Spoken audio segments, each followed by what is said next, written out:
Happy holidays! So this is our yearly roundup video. We are going to go through very briefly all the wonderful books that we have published this year. There's a lot. 13. Yes, 3 more than last year. Woo!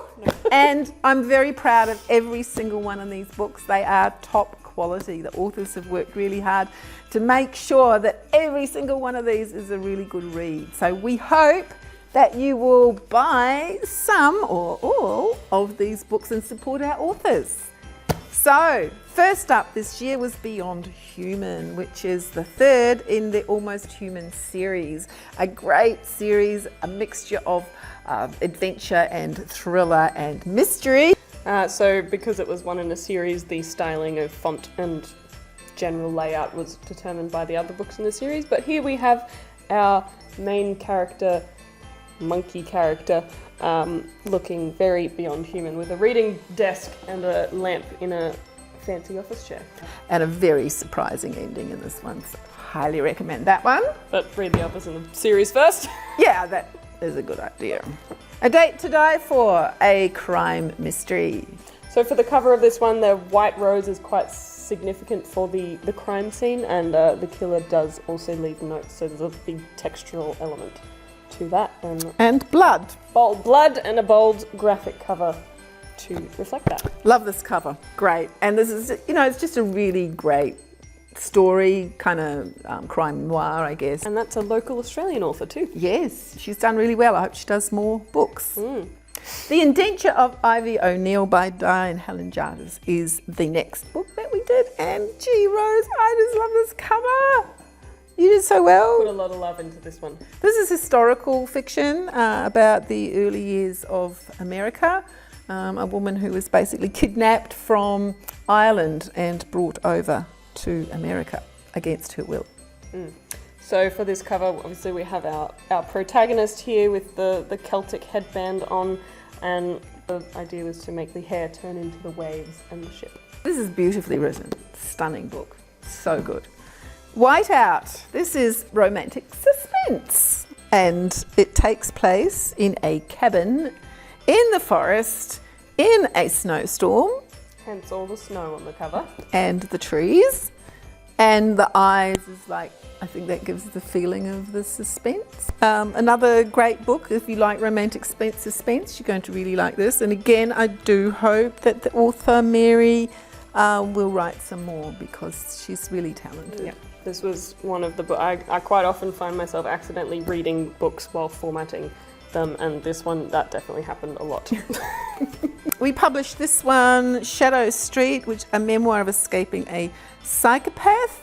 We published this one through our Escarpment Publishing imprint. It's a personal memoir. Riveting reading. It's one of those stories that it doesn't hurt to just know this kind of stuff. To recognise how someone like this can actually sort of capture a woman and hold her in a relationship that's abusive, and how she gets out of it. Basically, the image was evocative of the feeling of the book as a trapped young bride, and then the font is memoir, so handwritten. Yeah. Next book that we published is The Alien Who Woke Earth, and that's a first contact drama, science fiction. This is interesting. This is written from the perspective of the young protagonist and a 7-year-old girl. Yeah, so for this cover, the author wanted to capture a sort of E.T. first contact kind of vibe. So we have the young protagonist girl, and she's basically in one of the formative first scenes of the book. Yeah. Early on in the book, yeah. This creature of some form falls from the sky into a lake and begins this relationship that starts the entire book off. So we are depicting that moment on the front cover. Next, we published Double Indemnity by Richard Zappa. This is the third book we have published by Richard, and I hope there will be more because he's an up-and-coming crime writer, and he's really good, as they have many, many 5-star reviews. And this one is about an insurance scam, big business, and of course Jo Crowder, who is the female protagonist, has to uncover the truth, and of course she puts herself in life and death situations. Kick-ass lady detective solving these crimes. Has everything you'd expect from a good crime thriller. Yeah. So for this cover, it's got a lot to do with sort of algorithms and insurance and stuff like that. So I went for the big business inner city look. We've got some coding textures in it. And the author requested a helicopter as a pivotal scene in the book.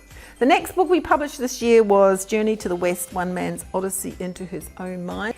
Goes deeply into the author's life and shares the wisdom that he learnt along the way. A really good spiritual memoir. So for this cover, it's the spiritual journey basically, so it sort of wanted to capture the feeling of, discovery of an inner journey. So I went with a more sort of moody image, sort of lighting the way, journeying into oneself, with some stars and stuff. And the colour scheme was largely drawn from, there's a Buddhist element in the book. So the maroon and red and yellow is very evocative of that.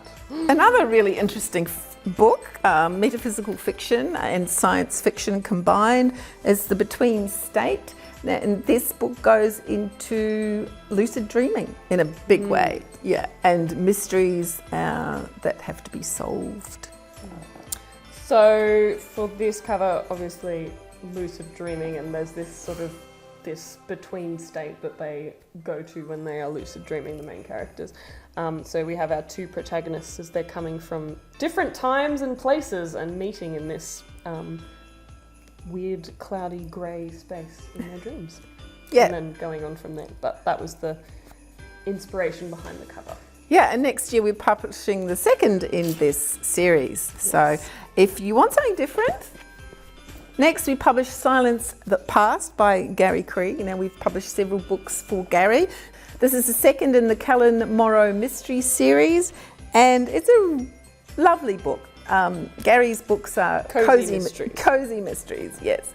And this one is about family histories that have something that they are embarrassed about, and so somebody is blackmailing them, and Cullen has to find out who's doing it. So the cover for this was inspired by the family tree aspect.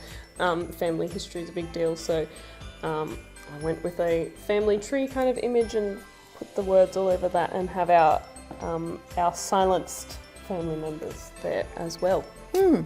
Yeah, a really nice cover. Again, your covers are wonderful. Then we published the third in the Realm Travellers series, The Forbidden Passage. This is a series about a bunch of Australian kids who fall through a portal into another world. And in this one, they go back into the world to hopefully save the life of one of their mothers who has got cancer. But of course, all sorts of unusual things happen. So again, the cover for this was one in a series. So we've already established the sort of the font treatment and the style of it, which is very, dark and silhouette-y. All of the books in Mary's series have the central silhouette image actually drawn by her talented son, and obviously in our wonderful portals. Yeah, nice and atmospheric, the covers for that. And if you're into young adult fantasy, contemporary fantasy, crossover into different realm fantasies, really good read, that series. Next up, well, we're nearly at the end of the year, Bound by Belief. Unusual book, again, really important themes in this. It looks at cults, people who get caught in cults. The central character in this is working towards getting people out of cults, and the big mystery is whether she will actually get them out or not. So the cover by this was sort of to evoke the feeling of like the people in cults being kind of blinded by their belief, if you will. So we've got the belief across the eyes of this main character, and the sort of ripped and fractured. But it is fiction, right? It's fiction, yes, but the author does this work. He helps people get out of cults. So it is based on fact. Educational and entertaining. And entertaining, yeah, with a great ending. And last up, December, by a very local author, and it's a memoir of a guy who ran an adventure tourism company. From the 80s, and so it's got lots of sort of funny little anecdotes and stories from his life. And again, this is a personal memoir, so we've published it with Escarpment Publishing. But it's a great read, and it's not just Australia, it goes into Alaska and North America and even into Europe. Yeah. So, I mean, because it's basically it's a travel memoir, I wanted to incorporate a road and the stark red of the Australian landscape. They go from mid-Australian outback to the frozen wastes of Alaska. So I sort of did a transition between those two areas to sort of draw you in. So that was the last one. That was book number 13. So well done. Woo! Yeah, go team. And well done to all our authors as well. Yeah, thank you very much to all the people who submitted wonderful manuscripts and were happy to work with us to improve their manuscripts so that they come up to our fussy standards. And also a big thank you to our team, our editorial team. Just all of our followers and engagement on social media. Yeah, we appreciate and love you all. Yeah, just thank you so much for sharing this journey with us and supporting our authors. Yeah. That's it for 2022. We hope everyone has a good year next year. And we'll see you in 2023. Bye. Bye.